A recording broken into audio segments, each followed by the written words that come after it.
là c'est encore moins. En fait, j'ai un petit complément par rapport à la vidéo d'avant. On parlait d'acceptation. Alors c'est un mot qu'on aime beaucoup, accepter, lâcher prise. Sachez simplement que accepter quelque chose, c'est la solution à tout. Parce que vous relâchez l'énergie et tout peut circuler. Mais maintenant, c'est pas si facile que ça. Pourquoi? Parce que nous avons un mécanisme inconscient. Et j'aimerais vous le décrire pour que vous le saviez, parce que je crois que c'est très utile de le savoir. Alors, quand je vous donne 3 exemples. Par exemple, nous sommes dans un bouchon et nous ne voulons pas ce bouchon. Parce que nous voulons avancer, puis voilà, nous voulons être à l'heure quelque part ou rentrer à la maison plus vite. Du coup, on ne peut pas nous dire, j'accepte, c'est le bouchon, j'écoute la radio. Non, on est dans un état de non-acceptation, de résistance face à ce bouchon. Pourquoi? Parce qu'inconsciemment, on croit que si on résiste, si on s'énerve et si on résiste, on le résorbe plus vite. C'est vraiment très intéressant. C'est la même chose, moi, typiquement pour le projet bébé, quand de me dire ou d'accepter le fait que cette situation, pour l'instant, je ne peux pas la changer.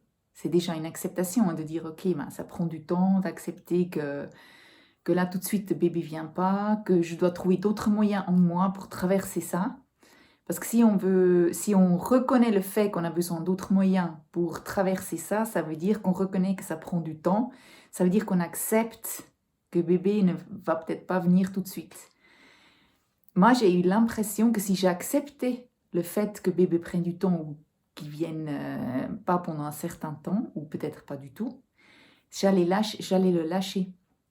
En fait, j'avais l'impression que j'avais besoin d'être dans un état de non-acceptation, que j'avais besoin de résister contre le fait qu'il n'était pas là pour qu'il vienne. C'était complètement inconscient et subtil, parce que c'est après des années que j'ai compris que, ben oui, je pouvais tout à fait lâcher ça et qu'il allait venir de toute manière. Même si je ne lâchais pas ça, ça n'allait rien changer. C'est la même chose quand on a une personne qui part, qui décède, une personne chère. Souvent d'accepter qu'il est parti, d'accepter sa mort, c'est pour nous de le perdre une deuxième fois. Parce qu'on pense que si on résiste contre le fait qu'il soit mort, c'est ce qui change absolument rien. Malheureusement, la personne est décédée. Mais de résister contre ça, ça veut dire qu'on le garde avec nous. Si on accepte le fait qu'il est parti, c'est comme si on le perdait pour de bon. Alors, c'est juste important de le savoir, ça. Comme ça, surveillez un peu vos moments de non-acceptation. C'est des petits moments dans le quotidien, mais souvent vous avez l'impression de résister contre la situation, ça va la changer.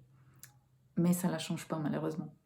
Vraiment, la meilleure chose que vous pouvez, c'est accepter. Même accepter vos pensées négatives, accepter, ou même pas négatives, mais des pensées qui ne sont pas encore au top. Acceptez que vous avez peur, acceptez que vous êtes triste, acceptez, mais ajoutez autre chose. Essayez pas d'enlever, ajoutez. Voilà.